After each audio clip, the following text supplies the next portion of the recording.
in time, and then the pressure hits. Fingernails scrabble for a better grip, but gravity's a clever bitch, and every pebble slips as her weight settles in. Limbs spin, pinwheel, windmill, in a bid to instill a little feeling of balance. A hard trick when heart's pricked by fear's talons. Shh, I can hear it hammering. A caged animal smelling the slaughter wagon. Paws are tattered, claws retracted, a natural attempt to halt a forced descent, and then falling. Air and land all spin, and I'm torn between soaring the skies or exploring aside to the reaper's disguise. Clouds sweep aside, and it seems like for one sweet moment of semi-flight, everything is right, there, clearly defined from pale outline to fine detail.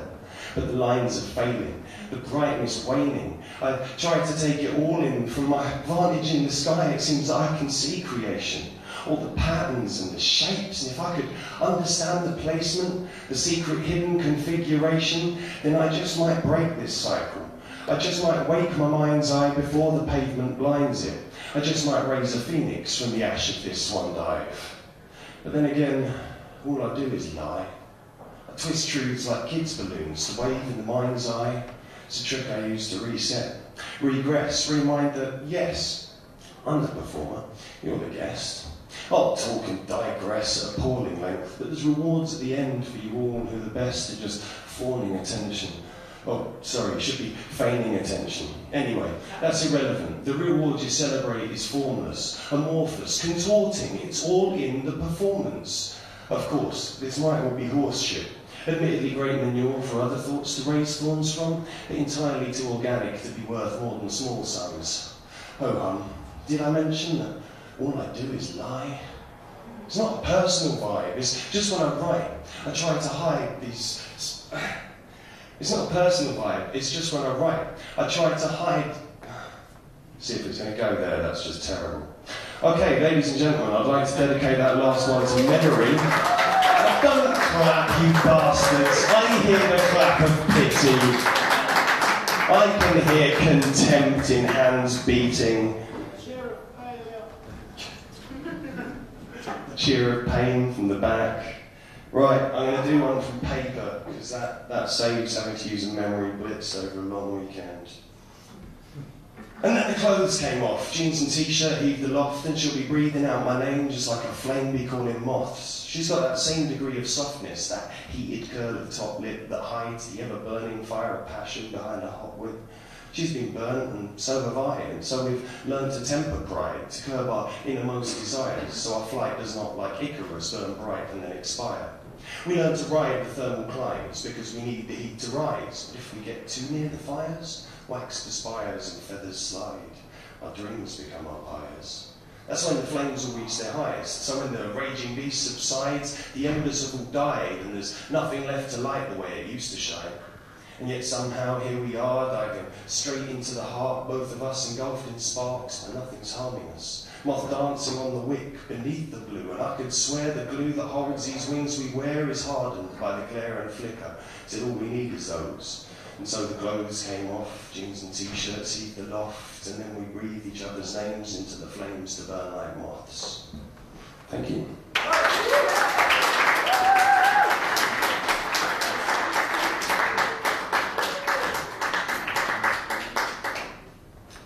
And now for a little Freudian association. Free speech without notation. The free flotation of verb placement with a herbal taste. Man, I'm virtually wasted. Purple-faced, I hurtle straight to my workplace. Late again, man, I chase the second hand. Racing fast, I try to reach the door before the clock hits more than 1/4 past. And what a bastard. I'm hot and plastered, hopping fast, and it's hard for him to move his shoes, create a path, an unblocked view for me to pass through and leave the tube. Char, that's rude.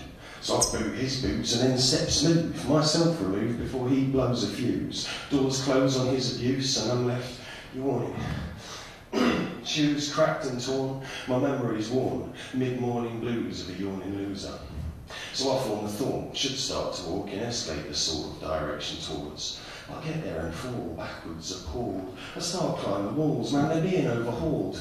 I've got to walk the full set of stairs, so I get the stress out of my hair before daring each fairly steep, rarely seen clean set of steps. I get to the top, body burning with shot, lungs are bursting to pop, and I've still got to trot 10 more minutes till I've got to my finishing spot. I'm not relishing lots about my presently hot situation. I send myself vacant with Zen meditation. I don't worry about traipsing. My feet feel the pavement and go where it takes them. A Taoist vocation. My toes know locations that I don't remember, or even pretend to.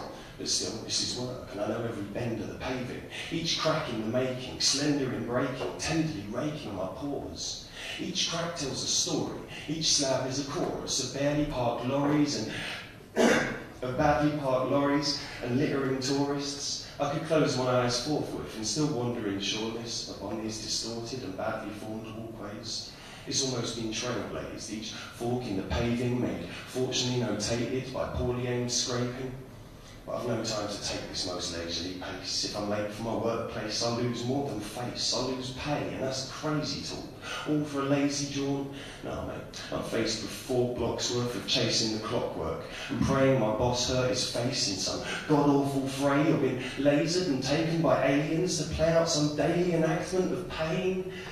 Hey, it's crazy to fantasise plainly about maiming the faces of those who've attained their positions of blamelessness, corporate fame and a card with their name on, company car with a free parking laid on. I just find it hard to respect any bastard who's earning 6 figures still can't find the heart to be civil. Blast it, I'm drivelling, masked in ambivalence. I ain't asked for this viciousness, carving initials on the bark of Yggdrasil. I'd rather just chill it and pass on these militant tasks that they ask me to master. See, I'm crafting a perfectly gory little plan where I crawl on my hands to the hall of the management, calling undamaged, you can't force me to stand. Yeah, I'm bored with my work and of course start to flirt with the thought of just shirking it, calling in, burning with heat like I'm poorly with fever. But it's too late for either of these options to be dared. I've stopped and I'm staring at my office and wearing a lopsided grin. My shirt is in tatters and I'm cursing this latter-day nervousness racking me. I don't even work on a Saturday. Thank you.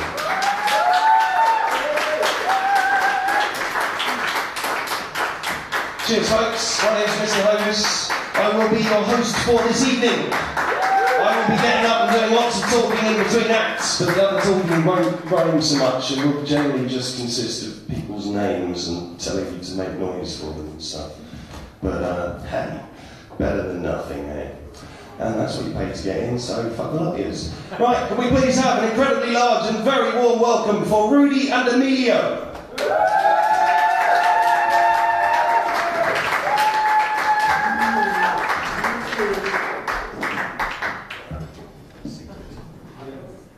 Hello.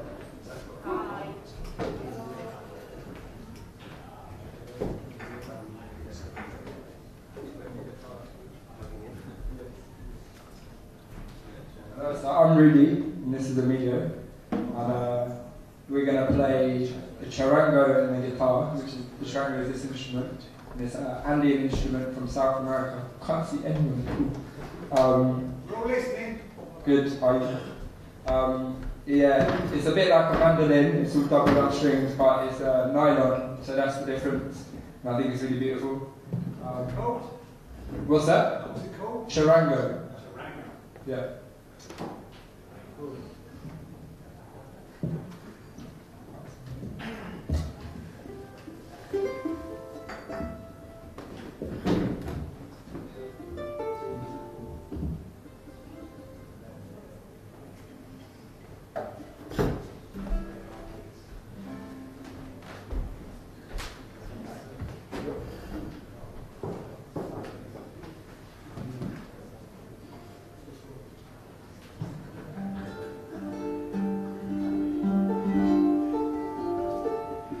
These 3 tunes are all tunes that we've written together, and the first is called The Tune That We Don't Talk About.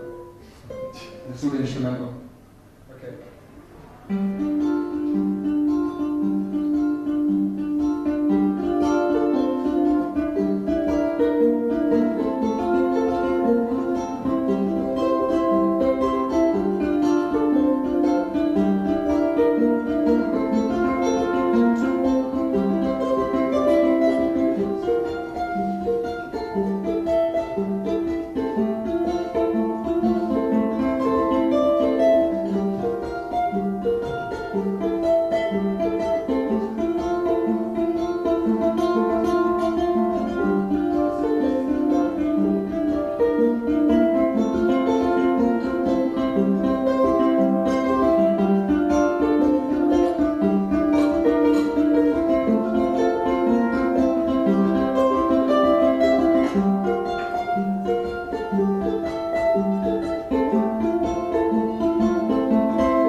instrument is actually one of the most awkward instruments to hold, so I'm going to have to put my legs like this. I apologise. And this song is called, I'm not sure, maybe this is a pretentious name for a song. It's called The Melting Ship in the Copper Ocean. Please tell me if that's pretentious. Hey, get on, I like it.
Our last song is called Antigone's Waltz.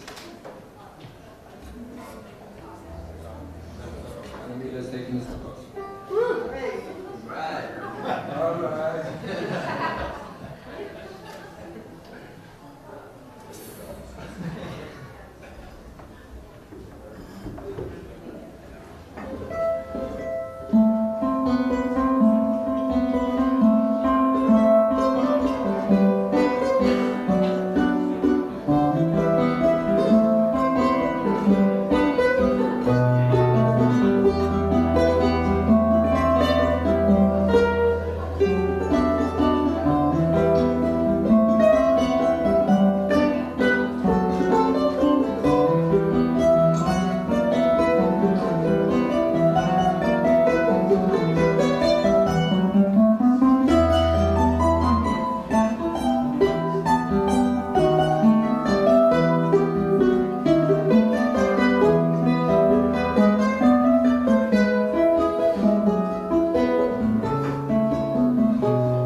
please come and tell us.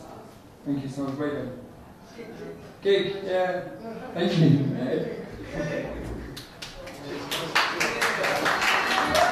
Ladies and gentlemen, can you please hear it once more for Rudy and Emilio?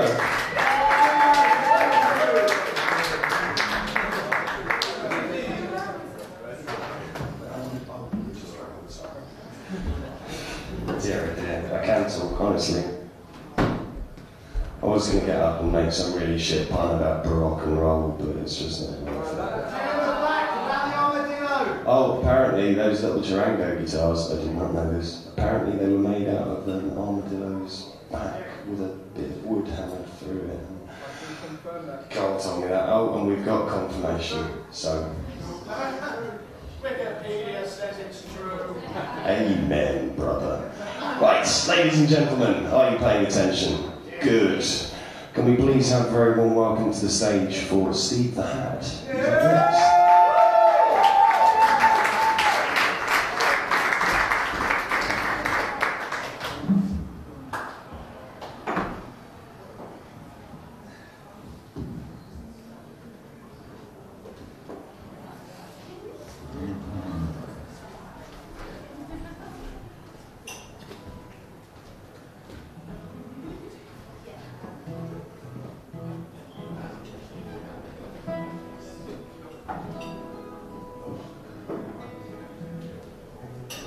So most of you know that I have written these songs, and these are not my songs.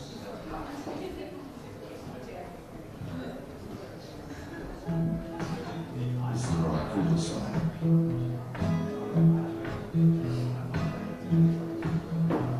Been over in the jukebox, Mr.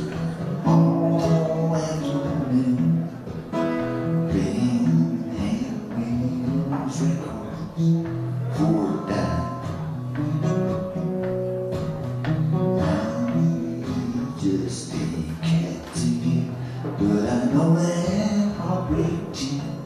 And I ran to see Hank Williams was a real good friend of mine.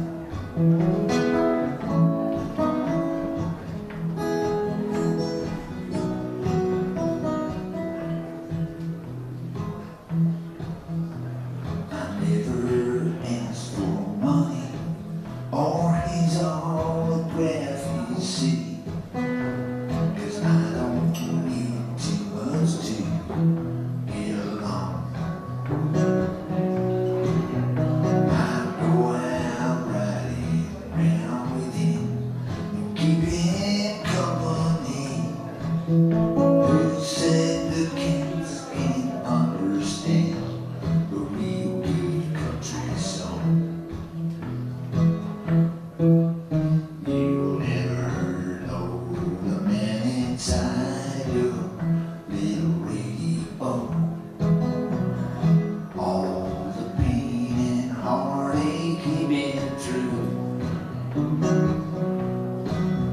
To you, he's just a country star. To me, he's a friend. Oh, you don't know Hank Williams like I do.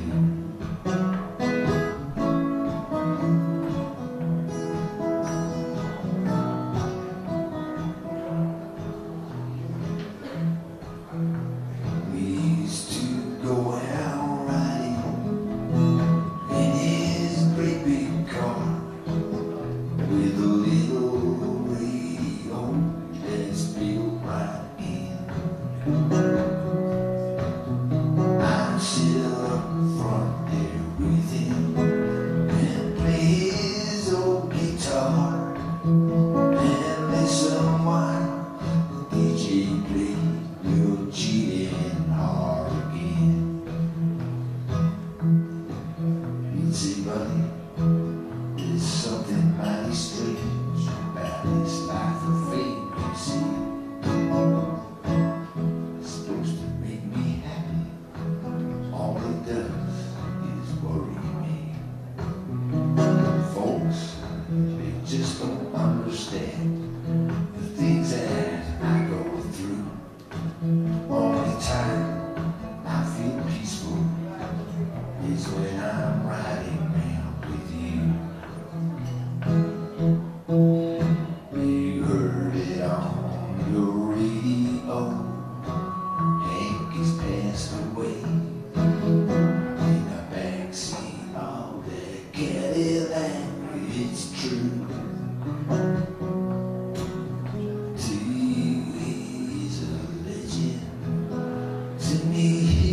still a friend.